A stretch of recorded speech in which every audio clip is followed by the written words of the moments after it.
32 number सवाल वहाँ हम पढ़ चुके थे पहले वीडियो में, बट हमने ये सॉल्व नहीं किया था, तो वीडियो बहुत लंबा हो गया था। उसका लिंक भी यहाँ पे हम शेयर कर देंगे, तो आप में से जिसने भी वो वीडियो नहीं देखा हो वो आप देख लेना।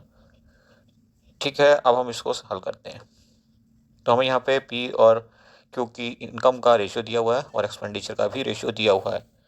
तो आप यहाँ पे देखोगे जो इनकम का रेशियो है वो कितना दिया हुआ है। इनकम का रेशियो है ये दिया है 5/4। तो इसको आप कह सकते हो कि अगर ये 5x है तो ये है 4x। ऐसे ही आप कह सकते हो कि एक्सपेंडिचर की अगर हम बात करें तो रेशियो में दिया था 4:3, सॉरी 4:3। तो इसको आप कह सकते हो कि अगर 4y है तो ये आपका 3y हो जाएगा। ओके, अब सेविंग ऑफ पी, ये पी की इनकम थी, ये पी की क्या है एक्सपेंडिचर। तो अगर सेविंग निकालनी हो तो हम क्या कह सकते हैं कि 5x पी के लिए सेविंग ऑफ पी कितनी हो जाएगी, 5x उसकी इनकम में से उसका एक्सपेंडिचर घटा दो -4y। ठीक है, और ऐसे ही क्यू के लिए भी आप सेविंग निकाल सकते हो। लेकिन हमें दिया क्या है, हमें एक चीज़ और दी है, रेशियो ऑफ सेविंग्स परसेंटेज की फॉर्म में दिया हुआ है। तो उसको हम रेशियो की फॉर्म कुछ इस ढंग से लिख सकते हैं कि just a minute, ratio of saving, अगर पी का है ये, क्यू का है ये, ठीक है, तो ये दिया 116 होल 2/3 और क्यू की है फिर 100। क्योंकि ये हमें परसेंटेज की फॉर्म में दिया था तो हम क्यू का कह सकते हैं 100 है, तो पी का 116 होल 2/3 जो है उसकी इनकम ज़्यादा है, ठीक है, सेविंग ज़्यादा, सॉरी। तो हम ऐसे कह सकते हैं कि अगर पी का इतना है तो क्यू का इतना होगा। इसको और थोड़ा सिंप्लीफाई करोगे तो ये, इसको हम क्या लिख सकते हैं, इसको हम लिख सकते हैं 116 × 3 + 2 यानी कि 350/3, 350/3 लिख सकते हो। और ये तो 100 ही रहेगा, इसमें तो कोई चेंज नहीं आएगा। अब अगर ये 3 भी हटाना है तो दोनों को 3 से मल्टीप्लाई कर दो, तो इसका नया रेशियो क्या आ जाएगा, ये आ जाएगा पी हो जाएगा 350 और क्यू हो जाएगा 300। ये ज़्यादा अच्छा है, ज़्यादा सिंप्लीफाइड। ओके, अब क्या करना है हमें, अब आपको पता है कि इतनी सेविंग पी की आ गई, लेकिन हमारे हिसाब से सेविंग कितनी थी, इसको आप थोड़ा ध्यान से देखो, क्योंकि स्पेस की कमी है इसलिए ज़्यादा ध्यान से देखना ज़रूरी है। हमारे पास सेविंग थी पी की, अभी जो निकली थी वो थी 350, लेकिन हमारे हिसाब से होनी कितनी चाहिए थी, हम इसको ऐसे भी कह सकते हैं कि 5x - 4y थी, ये = 350। पहली इक्वेशन ये बन गई। और ऐसे ही आप क्यू के लिए ले लो, तो क्यू के लिए सेविंग कितनी, 4x - 3y, 4x - 3y, और ये किसके इक्वल है, ये 300 की इक्वल है, क्योंकि इसकी सेविंग तो इतनी है। तो इक्वेशन नंबर 2 हो गई। अब पहली इक्वेशन और दूसरी इक्वेशन से आप x की और y की वैल्यू होपफुली निकाल लोगे। जिसको नहीं निकल पा रही है, जिससे नहीं निकल पा रही है, वो कमेंट करके बता दे प्लीज़। तो यहाँ से हमें x की वैल्यू मिल जाएगी 150 और y की वैल्यू मिल जाएगी 100। ठीक है, तो आप वापस यहाँ पे जब x की वैल्यू रखोगे तो आप कह सकते हो कि 5x, x = 150, तो 5x = 750, यानी कि p की जो इनकम होगी वो 750। आप ऐसे कह सकते हो इनकम पी के लिए होगी 750। तो क्यू के की वैल्यू कितनी, 4x, तो क्यू के लिए कितनी होगी, क्यू के लिए होगी 600। क्लियर। अब एक्सपेंडिचर की अगर बात करो तो y, 4y ये था उसका एक्सपेंडिचर, और y की वैल्यू तो हमारे पास है 100। तो एक्सपेंडिचर पी का कितना हो गया, पी के लिए एक्सपेंडिचर हो गया, जस्ट मिनट, पी के लिए एक्सपेंडिचर, पी के लिए, कई बार हम हिंदी में लिख देते हैं तो ये ध्यान रखना है, हिंदी इंग्लिश का वैसे कोई फ़र्क नहीं पड़ता मैथमेटिक्स पे। पी के लिए एक्सपेंडिचर की बात कर रहे हैं आप, ये XPD, तो ये था 4x, 4x के हिसाब से x वैल्यू कितनी 150, तो ये हो जाएगा 600। और क्यू के लिए अगर हम बात करें तो क्यू के लिए एक्सपेंडिचर होना चाहिए 3y, तो 3y के हिसाब से 3 × 100 यानी कि 300 इसका एक्सपेंडिचर का इनके ये रहा आपके सामने एक्सपेंडिचर इनका। ठीक है, अब हम बात करें क्या, अब हम बात करें हमें निकालना क्या है, इसमें पूछा क्या है, what % of his income does P spend, P अपनी इनकम का कितने % खर्च कर देता है। तो देखो पी के लिए हमें पता था कि इनकम कितनी आई थी, इनकम थी पी के लिए, आप ले लो पहले पी के लिए, पी की इनकम थी 750, राइट, और एक्सपेंडिचर था 400। तो उसकी सेविंग कितनी थी 350 की। ओके, स्पेंडिंग ही पता करनी है, स्पेंड ये कितना परसेंट है इसका। तो हम ऊपर लिखेंगे 400, नीचे लिखेंगे 750 और इसको बदलेंगे हम परसेंटेज में। अब इसको आप सॉल्व कर लो, आंसर आपका आ जाएगा। ठीक है, और ये आंसर आपका कितना बनेगा, ये 53 होल 1/3 और ये होगा परसेंट में। तो ऑप्शन कौन सा सही हो जाएगा आपका, ऑप्शन आपका बी सही हो जाएगा। कुछ जगह हमने जरूर सॉल्व शॉर्ट करने के लिए कुछ चीज़ें मिस की हैं। अगर आपको लगता है कहीं कुछ समझ नहीं आया तो आप कमेंट करके जरूर बता देना। नेक्स्ट क्वेश्चन देखिए, क्वेश्चन नंबर 33 कहता है Mohan invested a sum of rupees इतना एट 12%।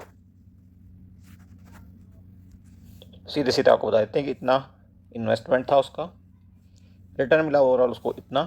तो यहाँ पर इंटरेस्ट अगर आप निकालना चाहोगे तो इंटरेस्ट निकलेगा 15,680 माइनस दिस। ठीक है, ऐसे करके आप निकाल सकते हो, बट उसकी कोई ज़रूरत नहीं है। हमारे पास कंपाउंड इंटरेस्ट का फॉर्मूला क्या होता है, CI निकालने का हमारे पास फॉर्मूला होता है कि amount A is equal to P into 1 plus R/100 और इसकी पावर N या T जो भी आपको हो, ये होता है हमारे पास फॉर्मूला। इस फॉर्मूला जब आप वैल्यूज़ प्लेस करोगे तो 15,680 इधर आ जाएगा, इज इक्वल टू P की वैल्यू क्या है 12,500, 1 प्लस रेट क्या है 12%, तो 12/100, इसकी पावर कितनी रहेगी, x कह लो या n कह लो, जो भी, चलो हम n कह देते हैं। ठीक है, आगे जा करके आप इसको इधर ले जाओगे इसके नीचे, और इसको कुछ इस ढंग से भी आप लिख सकते हो 15,680 upon 12,500 is equal to 112 upon 100 की पावर n। ठीक है जी, अब आप इसको 0 से 0 कट कर दो और आगे आप 2 से इसको कट कर दो तो ऊपर आ जाएगा 784 और इसे भी 2 से आप कट करोगे तो नीचे आएगा 625। ठीक है, ओवरऑल आप कह सकते हो कि ये किसका स्क्वायर है, ये है 28 का स्क्वायर, यानी कि आप कह सकते हो 28 अपॉन 25 का whole square is equal to 112 upon 100। इसको भी सिंप्लीफाई कर लो, इसको जब आप कट करके लिखोगे, इसको जब आप सॉल्व करोगे सिंप्लीफाई करोगे तो ये भी आपका आ जाएगा 28/25 की पावर n। ठीक है, तो अब आप बस इसको देखो और सब भूल जाओ पिछला। यहाँ पे आप देखो बेस एक जैसा है तो हम पावर इक्वल कर सकते हैं, तो हम कह सकते हैं n इज इक्वल टू 2, यानी कि आपका टाइम जो है वो 2 ईयर्स आया है और ऑप्शन कौन सा सही हो जाता है आपका, डी। नेक्स्ट देखिए 34 नंबर सवाल क्या कहता है, 8% पर एनम का इंटरेस्ट है लेकिन रेट है मतलब, लेकिन क्वार्टरली कंपाउंड हो रहा है, तो इसका मतलब इफेक्टिव रेट क्या हो जाएगा, आर इज इक्वल टू 8/4। एक साल में 4 क्वार्टर होते हैं, यानी कि 2% का रेट आप मान लो। और टाइम कितना हो गया, 9 मंथ्स के लिए चाहिए था हमें, 3 क्वार्टर होंगे तो ये 3 हो जाएगा। अब हमें क्या क्या दिया हुआ है, हमें पी दिया हुआ है 12,500। अब हमारा फॉर्मूला क्या होता है, पी को हम यहाँ लिखते हैं, शॉर्टकट बता रहे हैं आपको, देखो निकालता हो वैसे भी सकते हो लेकिन बहुत ही कम टाइम में आपको निकालना बता रहे हैं। तो 12,500, इसको आप रेट को आप ऐसा लिख सकते हो ना, 2% का मतलब 2/100, 2/100। आगे सिंप्लीफाई करोगे तो क्या लिख सकते हो आप इसको, रेट को आप लिख सकते हो कि रेट इज इक्वल टू 1/50, है ना। 2/100 का मतलब 1/50 लिख सकते हैं, कोई दिक्कत नहीं होनी चाहिए। ये सिर्फ आपको बताने के लिए, समझाने के लिए हमने इतना कुछ लिखा, अदरवाइज इसको लिखने की ज़रूरत नहीं थी। ठीक है जी, तो अब हम इसको यहाँ पे 1/50 से मल्टीप्लाई करेंगे, 1/50 से इसको और पहले साल का रेट ऑफ इंटरेस्ट से पहले क्वार्टर का, यहाँ क्वार्टर है 3 साल नहीं है, यहाँ पे क्वार्टर है। ठीक है, क्वार्टर के हिसाब से चलना पड़ेगा, ये सेकंड क्वार्टर का, ये थर्ड क्वार्टर का। तो जैसे इसे इससे मल्टीप्लाई करोगे आप 12,500 को 1/50 से, तो आपको मिलने वाला क्या, 2,500 पहले क्वार्टर का, फिर दूसरे क्वार्टर का ऐसे ही 2,500, फिर तीसरे क्वार्टर का भी ऐसे ही मिल गया हमें। तो ये कितना हो गया, अगर तीनों प्लस करेंगे तो 7,500। लेकिन दूसरे क्वार्टर में हमें इसके ऊपर भी इंटरेस्ट मिलेगा ना, पहले वाले के ऊपर कितना हो जाएगा वो 150 से फिर से मल्टीप्लाई करो इसको आप, फिर 50 रुपये हमें यहाँ पे मिलेंगे। ठीक है, अब हम तीसरे क्वार्टर की अगर बात करें, तीसरे क्वार्टर में हमें 2 इंटरेस्ट और मिलेंगे, बल्कि 3, एक इस पे, एक इस पे और एक इस 50 रुपये पे। हर बार हमें मल्टीप्लाई इसे किससे करना है, 1/50 से। तो 50 रुपये यहाँ मिल गए पहले वाले के बदले। ठीक है, और क्या मिला हमें, रेस्टोरेंट, पहले वाले के बदले 50 रुपये यहाँ मिल चुके हैं हमें, इसके बदले ही 50 रुपये मिलेंगे। ठीक है, और इस 50 के बदले कितना मिलेगा, 50 से 50 कैंसिल, 1 रुपया मिलेगा। ठीक है, 1 रुपया। इन सबको आप ऐड करोगे यहाँ से यहाँ तक तो कितना हो जाएगा, 50 150 तो 7600, 7,651 कितना हो जाएगा, 7,000 651 इतना मिलेगा आपको। समझने में थोड़ी दिक्कत आ रही होगी, लेकिन कंपाउंड इंटरेस्ट हमारे 8-10 वीडियो ऑलरेडी हैं, उनको आप अगर देख लोगे तो इस सवाल को आप विदिन 30 सेकेंड्स कर लोगे गारंटेड। ठीक है जी, तो फिलहाल 7651 हमारा ऑप्शन कौन से में है? बी में। तो बी आपका आंसर हो जाएगा। नेक्स्ट क्वेश्चन देखिए, 35 नंबर कहता है ए पाइप ए है और एक पाइप है बी। 18 घंटे में ये भरता है, बी क्या करता है? खाली कर देता है टैंक को 18 घंटे में। ठीक है, 12 घंटे में ये भर रहा है, 18 घंटे में बी खाली कर रहा है। दोनों को हमने साथ साथ ओपन कर दिया है 6 बजे सवेरे, और कुछ टाइम बाद हमने बी को बंद कर दिया है। अब 8 बजे रात को ये टैंक फुल हो गया, तो हमें पता करना है किस टाइम पे हमने बी को बंद किया था। अब हम कह सकते हैं कि दोनों जो पाइप थे वो साथ साथ वर्क कर रहे थे टी टाइम तक, सपोज। ठीक है, टी टाइम तक दोनों का एक साथ का काम जो 1 घंटे काम, वो कितना था? पहले का होता है 1/12, जस्ट अ मिनट, और पहले का था 1/12 और दूसरे का था जो कि खाली कर रहा था 1/18।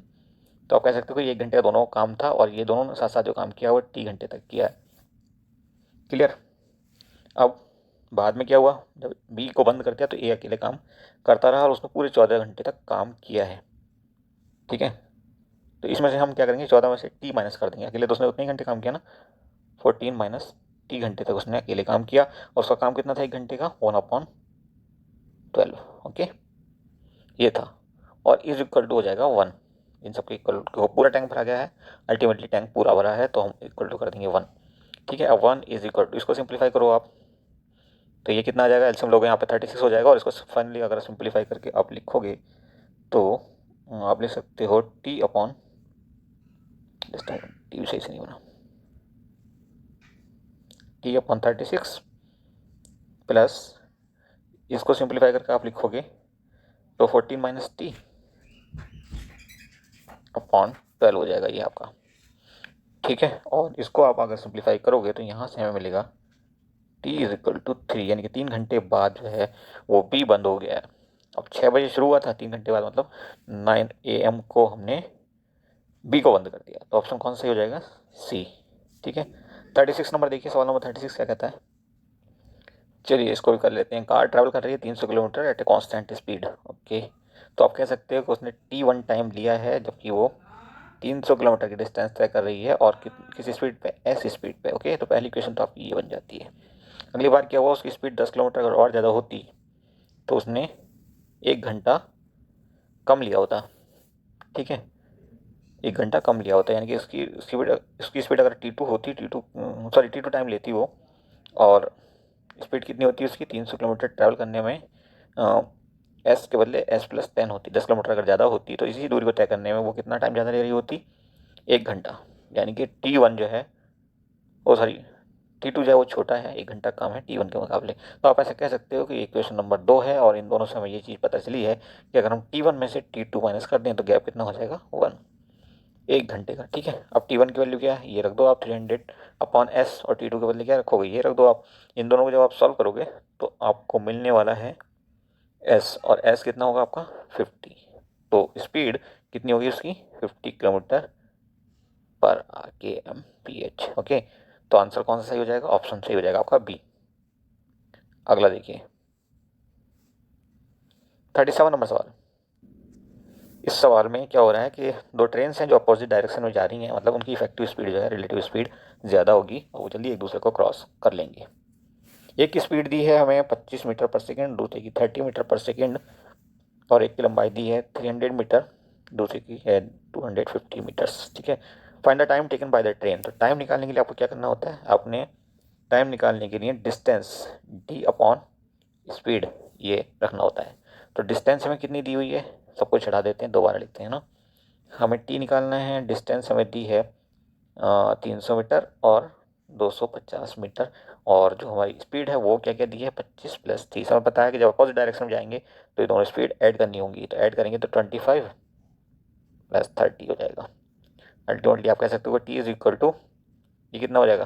550 अपॉन 55, यानी कि 10 सेकेंड में आएगी, क्योंकि मीटर पर सेकेंड में स्पीड दी हुई थी और मीटर में दिया हुआ था हमें डिस्टेंस, दोनों की लंबाई के लिए। 10 सेकेंड में हम ट्रेन एक दूसरे को पार कर देंगे, ट्रेन से एक दूसरे को पार कर देंगे, तो 10 सेकेंड हमारा आंसर हो जाएगा, और ऑप्शन कौन सा ही होगा? बी। 38 नंबर, the sum of the digits of a 2 digit number is this. 2 digit का कोई नंबर है और डिजिट का जो एडिशन दिया हुआ वो कितना दिया, 9 दिया हुआ है। और जैसे ही हम इसमें से 27 माइनस कर देते हैं तो क्या होता है कि डिजिट्स पलट जाती हैं। सपोज जो यूनिट प्लेस पे है डिजिट वो है हमारी एक्स, जस्ट मोमेंट, एक्स है वो, और जो टेंथ प्लेस पे है उसकी वैल्यू है वाई। तो हम कह सकते हैं नंबर क्या होगा, नंबर हो जाएगा हमारा एक्स प्लस 10y, ये हमारा नंबर है। क्लियर। अब क्या हुआ, डिजिट्स का जो एडिशन दिया हुआ है यानी कि X plus Y is equal to 9 दिया हुआ है। क्लियर। और जब हम 27 इस डिजिट में से माइनस करेंगे एक्स प्लस 10y माइनस 27, तो ये नंबर पलट जा रहा है, मतलब एक्स की जगह वाई की जगह एक्स हो जाएगा। तो नया नंबर क्या हो जाएगा, नया नंबर होगा वाई प्लस 10x। क्लियर। अब आप इसको सिंप्लीफाई करो और जब आप सिंप्लीफाई करोगे तो यहाँ से हमें एक्स और वाई की वैल्यू मिल जाएंगी। ठीक। इसको इस इक्वेशन से सिंप्लीफाई करके कुछ इक्वेशन मिलेगी, कोई इक्वेशन मिलेगी, और एक इक्वेशन हमें ऑलरेडी यहाँ पे दी हुई है ये। तो इन दोनों से आपको एक्स और वाई की वैल्यू मिलेंगी, जिनमें एक्स निकलेगा आपका 3 और वाई हो जाएगा आपका 6। ठीक है, दोनों का एडिशन आप करोगे तो हो जा रहा है 9, जो कि हमारी इक्वेशन में ऑलरेडी आ रहा है। तो ये तो बिल्कुल सही है कि दोनों का एडिशन हो जाएगा 9। और वो नंबर क्या होगा जब आप रखोगे इसको, जस्ट मोमेंट, यूनिट प्लेस पे आप रखोगे एक्स यानी कि 3, एक्स वैल्यू 3 थी ना, तो यूनिट प्लेस पे आप रखोगे 3 और टेंथ प्लेस पे आप रखोगे 6, तो 63 आपका वो नंबर होगा। तो ऑप्शन कौन सा सही हो जाएगा, डी। नेक्स्ट 39 नंबर देखिए आप, एक शॉर्टकट आपको यहाँ पे और बता देते हैं। आपको इस तरह के सवालों में जो इक्वेशंस बनी है उनको सॉल्व करने में काफ़ी टाइम लगता है, तो आप क्या कर सकते हैं, थोड़ी सी प्रैक्टिस के बाद आप सीधे ऑप्शन में जाएंगे और यहाँ पे इस सवाल को आप ऑप्शन से ही कर ले जाएंगे। कुछ भी लिखने की आपको ज़्यादा ज़रूरत नहीं पड़ेगी। देखो इसने क्या कहा, पहली कंडीशन के हिसाब से दोनों का एडिशन कितना होना चाहिए, 9। तो यहाँ पे भी 9 आ रहा है, यहाँ पे भी 9 आ रहा है, यहाँ पे भी 9, यहाँ पे भी 9। इससे हमारा काम नहीं हुआ। लेकिन इसने एक बात और कही, दूसरी कंडीशन उसने ये कहा कि अगर हम नंबर में से 27 माइनस कर दें तो डिजिट्स पलट जाते हैं। तो यहाँ पर 27 माइनस करोगे तो कितना आ जाएगा, 54 आ जाएगा। ठीक है, डिजिट्स पलटे क्या, नहीं पलटे, तो ये हमारा आंसर नहीं है। यहाँ पे देखिए आप, अगर आप यहाँ पे करेंगे ये काम तो 45 मिलेगा 27 माइनस करने के बाद। डिजिट्स पलटे क्या, नहीं पलटे, तो ये हमारा ऑप्शन नहीं हो सकता। ऐसे ही यहाँ पे आप देखेंगे डिजिट पलटे क्या, 27 इसमें माइनस करो आप तो कितना बचेगा, 9। डिजिट्स पलटे क्या, नहीं पलटे, तो ये भी हमारा आंसर नहीं है। अब हमारा ये आंसर बनेगा, आप चाहो तो इसे चेक करो चाहे चेक मत करो। ठीक है, तो विदाउट कॉपी पेन भी आपका ये काम हो सकता है अगर आपकी प्रैक्टिस अच्छी है तो। 39 नंबर सवाल पे थे हम। यहाँ पे क्या हो रहा है, there are some 4 wheelers and 6 wheelers in a garage. एक गैरेज में 4 व्हीलर्स हैं, 6 व्हीलर्स हैं। ओके, तो अपन क्या करेंगे, हम मान लेते हैं suppose 4 wheelers are X in number, कितने हैं, एक्स। ओके, 4 व्हीलर हैं एक्स, और जब इसे हम 4 से मल्टीप्लाई कर देंगे एक्स को तो ये टोटल व्हील्स आ जाएंगे। ठीक है, ऐसे ही हम जो 6 व्हीलर्स हैं हमारे पास हैं वाई, और वाई को अगर हम मल्टीप्लाई कर दें 6 से तो ये टोटल नंबर हो जाएगा, नंबर ऑफ व्हील्स। ठीक है, total number of wheels in case of 6 wheelers. तो ऐसे करके अगर इन दोनों को ऐड कर दें 4x प्लस 6y अगर हमने कर दिया, टोटल नंबर ऑफ व्हील्स आ गए हमारे पास, और ये कितने हैं, 120। ये कुछ ऐसा ही सवाल है जैसे गाय और मुर्गे के केस में होता है। ठीक है, ऐसे सवाल गाय और मुर्गे पे बहुत पूछे जाते हैं। ओके, तो अब हम आगे बढ़ते हैं। आगे ये क्या कहता है, the number of 4 wheelers is 3/2 time the number of 6 wheelers. ठीक है, तो हमने कहा है 4 व्हीलर्स हमारे पास हैं एक्स, होल्ड, 4 व्हीलर्स हमारे पास थे एक्स, और ये 3/2 थे इसी कंडीशन के हिसाब से वाई के। तो एक रिलेशनशिप हमें ये मिल गई है जहाँ पे 2x is equal to 3y, ऐसा भी आप कह सकते हो, या आप यहाँ से x की ये वैल्यू उठा करके इस इक्वेशन में, इक्वेशन नंबर 1 में रख दो। यहाँ से आपको जब x की वैल्यू रखोगे तो x रिप्लेस हो जाएगा, y की वैल्यू मिल जाएगी, और y की वैल्यू यहाँ पे आपको कितनी मिल जाएगी, y की वैल्यू आपको मिलेगी x is equal to 3/2 y is equal to 10, 10 मिल जाएगी। ठीक है, और जब y की वैल्यू 10 मिल जाएगी तो आप x जानते हो y का 1.5 गुना है, तो x is equal to how much, 15। तो ये हमें मिल चुके हैं x और y। तो इसने पूछा क्या, find the number of 6 wheelers. 6 wheeler हमारे पास थे y, तो 10 थे हमारे 6 व्हीलर, और यहाँ ऑप्शन कौन सा सही हो जाएगा, हमारा ऑप्शन सही हो जाएगा डी। चलिए अगले सवाल पे चलते हैं। 40 नंबर सवाल कहता है what is the minimum interior angle possible for a regular polygon. Regular polygon की बात हो रही है, इसका मतलब हम बात कर सकते हैं इक्विलेटरल ट्रायंगल की, ठीक है। और यहाँ पे जो एंगल होता है वो होता है हर एक एंगल 60 डिग्री का। तो ऑप्शन ए करेक्ट हो जाएगा आपका। Next is 41, what is the number of diagonals in A hexagon. Hexagon में नंबर ऑफ डायगोनल अगर आपने निकालने हैं तो फॉर्मूला क्या होता है, ये होता है आपका number of diagonals is equal to N into N minus 3/2। Suppose hexagon की अगर हम बात करें तो एन इज इक्वल टू 6, तो ये हो जाएगा 6 इंटू 6 माइनस 3 मतलब 3/2, तो ये हो जाएंगे 9। ऐसा करके आप किसी भी कहना चाहिए पॉलीगन के लिए नंबर ऑफ डायगोनल्स निकाल सकते हो। यहाँ पे हेक्सागन की बात हो रही थी तो ये हो जाएगा 9, ऑप्शन सी करेक्ट हो जाएगा आपका। नेक्स्ट देखिए 42 में क्या कहता है, इन्हें in the adjacent figure the bisectors of A and B, angle A और बी के जो बाइसेक्टर्स हैं वो पी पे जाकर के यहाँ मिल रहे हैं, ओके। और दिया हमें C is equal to 100। Just a minute, यहाँ पे जो सी है ये इस पॉइंट पे सी है और सी दिया है 100, ओके, और ये दिया है 60। तो जस्ट अ मिनट, इसको थोड़ा एडजस्ट करते हैं, ओके। अब देखो, तो अगर आप ये लाइन थोड़ा आगे बढ़ा लो, ऐसे ऐसे ही लाइन आपने आगे बढ़ा ली, ये सीधी लाइन है तो 180 का एंगल यहाँ से यहाँ तक होना चाहिए। लेकिन आपको पता है कि इस 180 में एक एंगल हमें दिया है और वो है कौन सा एंगल, वो है आपका ये दो पैरेलल लाइन के बीच में ये एंगल आ गया, सॉरी एक लाइन ये डी ए है और डी ए के एक तरफ अगर 60 है तो ये भी कितना हो जाएगा 60 डिग्री, ओके। और आपको पता था कि यहाँ से यहाँ तक कितना होना चाहिए था 180, तो 180 माइनस 60 अगर आप कर दोगे तो ये जो बचा हुआ एंगल है यहाँ से यहाँ तक का ये कितना हो जाएगा 120। लेकिन इसको आधा कर दिया गया, तो आधा करने का सीधा मतलब ये है कि ये जो एंगल है, एंगल ए यहाँ पे ए पी बी में, ये कितना हो जाएगा 60 हो जाएगा ये, ठीक है। अब आप ऐसे ही कर लो दूसरे एंड पे, क्लियर। तो अगर ये 100 है तो यहाँ पे कितना हो जाएगा, ये आपका हो जाएगा, सॉरी सीधे यहाँ पे जाने की जरूरत नहीं, ये 60 का हो गया। आपको पता है ये साइड जो है, नहीं ये साइड बराबर तो नहीं है, ये तो बाइसेक्टर्स हैं, ओके, कोई दिक्कत नहीं है। जस्ट क्या कहता है, ये एक रेक्टेंगल है और एक स्क्वायर है, दोनों का पैरामीटर बराबर है, ओके। तो ये रहा आपका स्क्वायर, ये रहा आपका पैरामीटर, दोनों का जो पैरामीटर है वो बराबर है और ये है 40 सेंटीमीटर, ओके। तो आपको एरिया भी दिया हुआ है, दोनों के एरिया का डिफरेंस दिया हुआ है, सॉरी दोनों के एरिया का डिफरेंस। ऐसे केस में क्या हो सकता है, हम अगर ये पता चल जाए कि पैरामीटर जो है वो स्क्वायर का अगर साइड ए है तो पैरामीटर कितना हो जाएगा, पैरामीटर हो जाएगा 4a, ठीक है। यहाँ पे ये हमें दिया है 40, इससे ए की वैल्यू कितनी मिल गई हमें 10 सेंटीमीटर, ओके।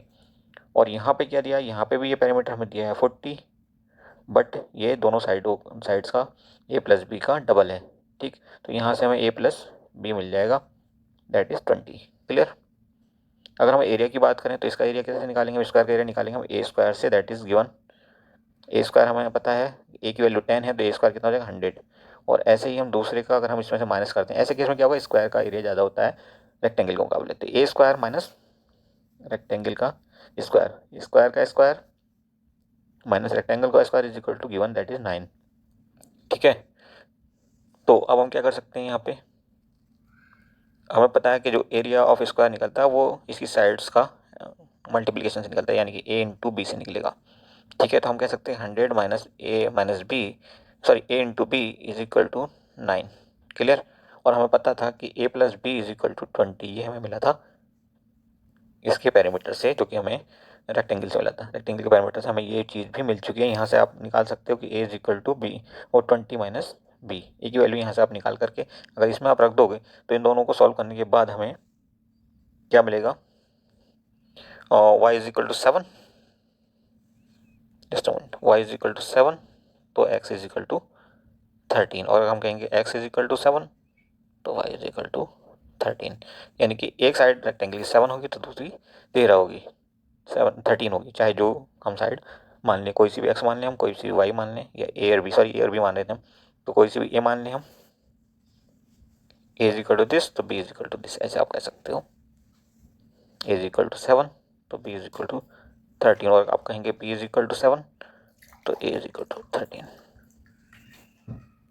ओके। तो 13 और 7 दो साइड्स मिल गई हमें, तो ऑप्शन कौन सा ही हो जाएगा, पहला।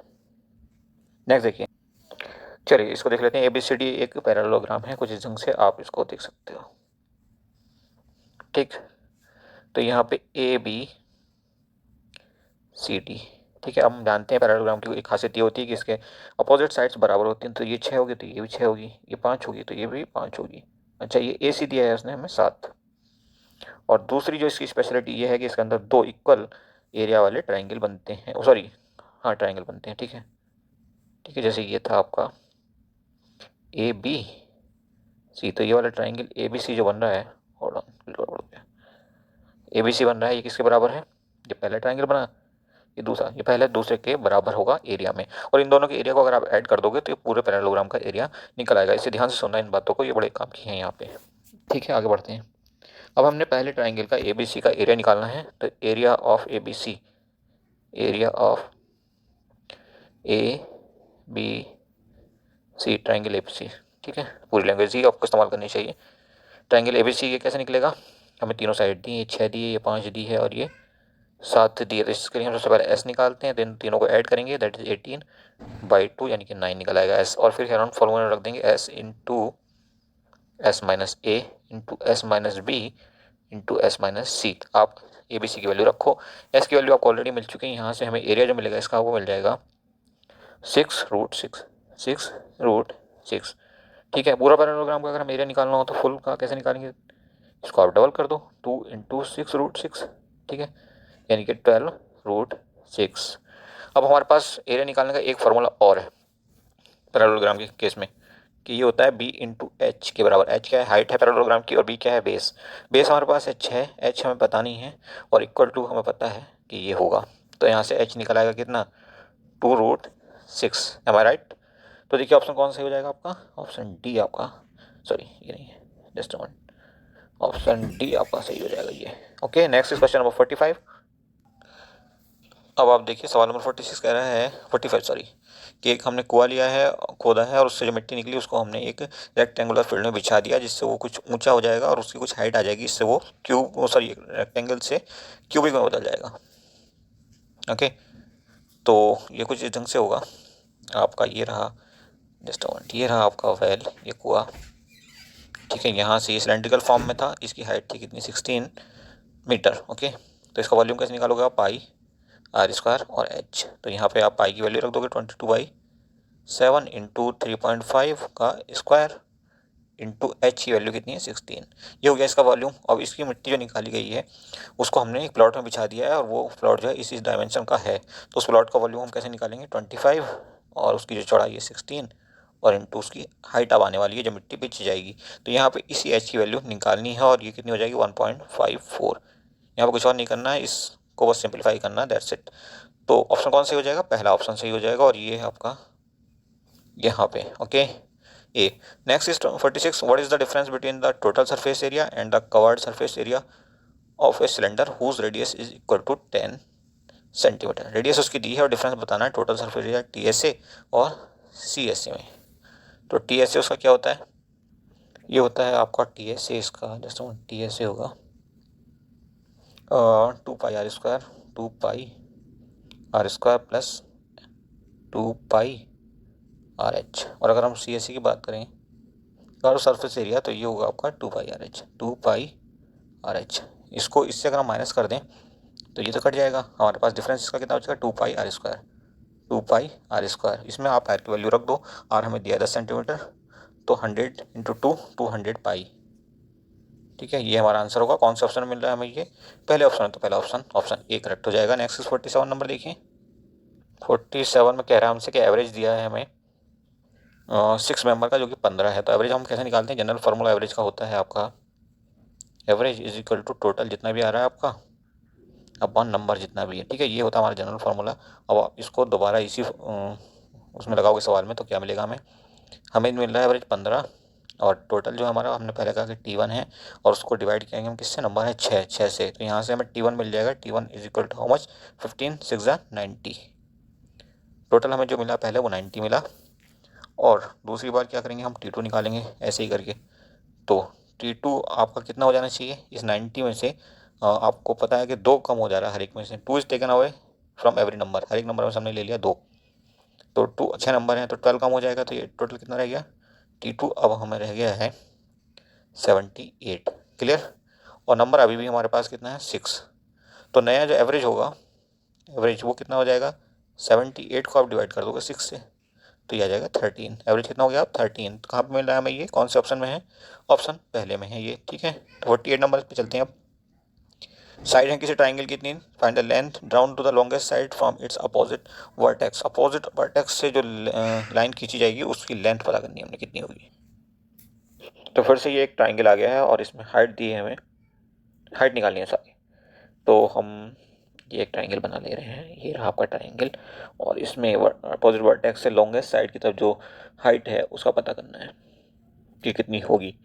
तो 45, 60 और 75 सेंटीमीटर की इसकी साइड दी है 75, एक जो है वो दी है 45 और तीसरी दी है 60 की, ठीक है। ये ABC ट्राइंगल है। इसका एरिया हम निकालेंगे, पहले एस निकालते हैं हम। तो S is equal to 60 plus 45 plus 75 upon 2, तो ये हो जाएगा 90, ठीक है। फिर हम इसका एरिया निकालेंगे। तो ये एरिया के लिए दो फार्मूले होते हैं, हमें पता है कि 1/2 base into height, base into height यानी कि बी इंटू एच। इसे दोबारा लिखते हैं, area is equal to B into H, और यहाँ से एरिया जो दूसरा निकलेगा वो हमारा किससे निकलेगा, राउंड फार्मूले से। और ये क्या होगा, S into S minus A into S minus B into S minus C. तो एरिया हमें यहाँ से मिलने जा रहा है, that is equal to how much, 90 into this, okay 1350, 1350, okay. और यहाँ से आप देखोगे तो 1/2 बेस कितना है, हमें बेस मिल रहा है हमें 75 और एच हमें पता करना, सिर्फ एच बचा हमारे पास जिसकी वैल्यू हमें निकालनी है, और यहाँ से हम एच निकालेंगे, ये आ जाएगा 36। तो आंसर क्या होगा हमारा 36, और ये कहाँ पे दिया है, ऑप्शन डी में। तो ऑप्शन डी हमारा आंसर बन गया। 49 देखिए, in the following figure find the value of Y. Y की वैल्यू निकालनी है भाई। तो वाई की वैल्यू कैसे निकलेगी, ऐसे निकलेगी, देखिए यहाँ पे आपको ये दो साइड बराबर दी है, ये वाली साइड और ये वाली साइड बराबर दी है, तो इनके सामने के जो एंगल्स होंगे वो भी तो बराबर होंगे। तो ये कितना एंगल हो जाएगा, 25 का हो जाएगा ये, ठीक। और यहाँ पे पूरा इधर का एंगल कितना दिया है, ये दिया है 60 का। तो यहाँ से यहाँ तक का एंगल कितना हो गया, 60 plus 25 that is 85। Angle P is 85 degree, hold on, P is 85, okay. और इधर 25 है हमारे पास, S is angle, S is how much 25। तो अब आप आ जाओ पी क्यू एस में, ट्राइंगल पी क्यू एस में दो एंगल ऑलरेडी मिल चुके हैं, एक 85 का दूसरा 25 का, इन दोनों को ऐड कर दो 110 हो जाएगा। बचा कितना, वाई 70 डिग्री, ठीक है। तो कौन सा ऑप्शन में है, ये भी डी में है, तो डी आंसर आपका सही हो जाएगा, ओके।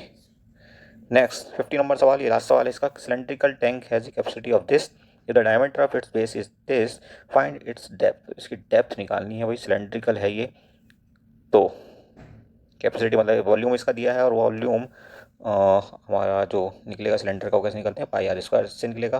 तो हम वॉल्यूम निकाल लेते हैं पाई आर स्क्वायर एच से इसका, और ये हमें दिया है 5632, और वैल्यूज़ प्लेस कर लो। पाई की वैल्यू होगी 22/7, ओके। और ये बचा आपका आर, तो डायमीटर हमें दिया है 16, तो आर कितना हो गया 8, आर को दो बार लिखेंगे 8 इंटू 8, और क्या बचा हमारे पास एच, वो हमें निकालना है, ठीक है। तो एच वैल्यू यहाँ से हम अगर निकालेंगे तो एच वैल्यू कितनी आएगी भाई, एच वैल्यू आएगी 28, ठीक है। तो ऑप्शन कौन सा हो जाएगा, ऑप्शन पहला सही हो जाएगा, ऑप्शन ए करेक्ट हो जाएगा।